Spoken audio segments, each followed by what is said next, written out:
এটা breaking news লৈ আহিছো পুনৰবাৰ অসমীয়াৰ মূৰত ৰামটাঙুন মাৰিবলৈ সাজু হৈছে চৰকাৰ পুনৰ অসমীয়াৰ মূৰত যে ৰামটাঙুন এবাৰ চাকৰি হেৰুৱাব 2 শতাধিক লোকে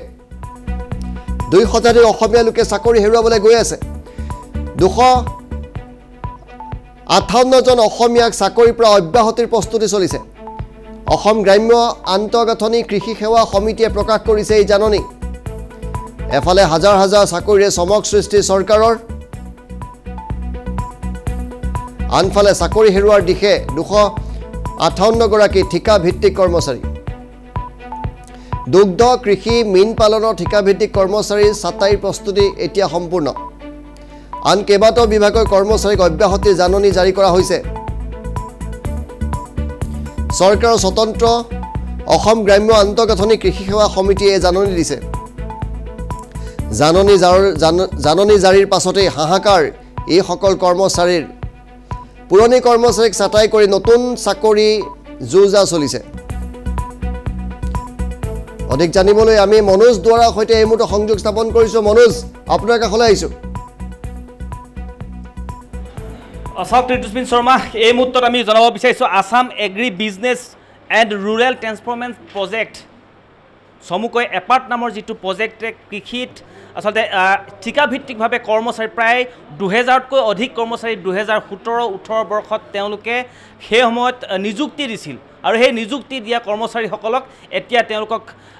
যি ঠিকাভিত্তিক চাকৰি আছিল সেই চাকৰিৰ পৰা তেওঁলোকক আসলতে বৰখাস্ত কৰিব বিচাৰিছে তেওঁলোকক চাকৰিৰ পৰা ছাটাই কৰিব বিচাৰিছে আৰু সেই তথ্য আমাৰ হাতত এই মুহূৰ্তত আহি পৰিছে আৰু আমি আপোনালোকক জনাব বিচাৰিছোঁ কি বিভাগত তেওঁলোকক লৈছিল সেই মুহূৰ্তত লৈছিল দুগ্ধ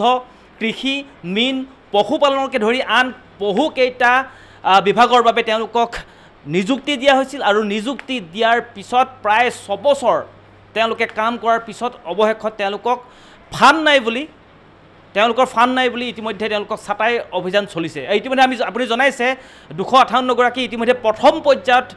ছাটাই কৰিবলৈ লোৱা হৈছে তাৰ দ্বিতীয় পৰ্যায় তৃতীয় পৰ্যায় এনেকৈ তেওঁলোকক ছাটাই কৰি প্ৰায় 2000তকৈ অধিক যি কৰ্মচাৰী আছে ঠিকাভিত্তিক কৰ্মচাৰী আছে সেই কৰ্মচাৰীসকলক এই কৃষি বিভাগৰ পৰা ছাটাই কৰাৰ জুজা এই মুহূৰ্তত চলিছে আৰু আমি জনাব বিচাৰিছোঁ এখন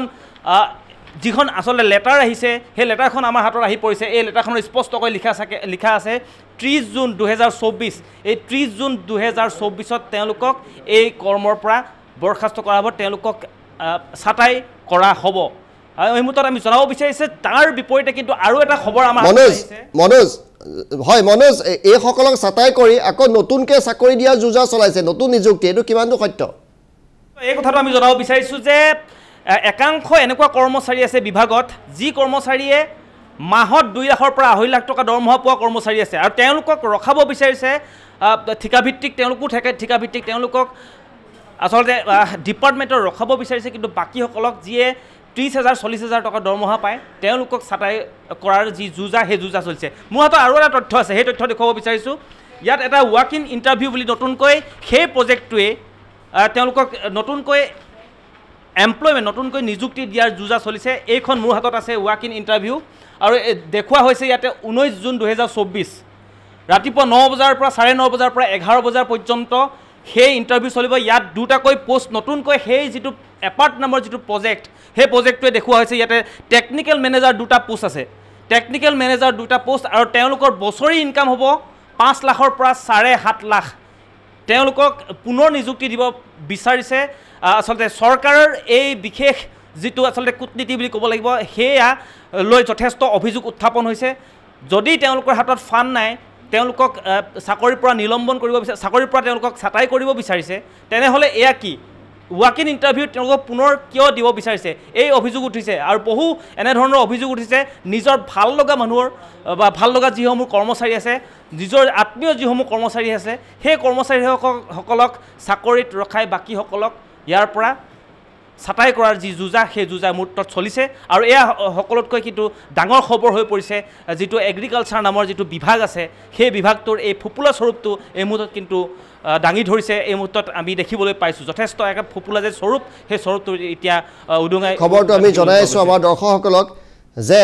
পুৰণা কৰ্মচাৰীক ছাটাই কৰি নতুন কৰ্মচাৰী তাত মুকৰল কৰিব বিচাৰিছে সেই খবৰ আমি জনাই আছোঁ এটা ব্ৰেকিং নিউজ মনোজ ধন্যবাদ জনাইছোঁ এই মুহূৰ্তত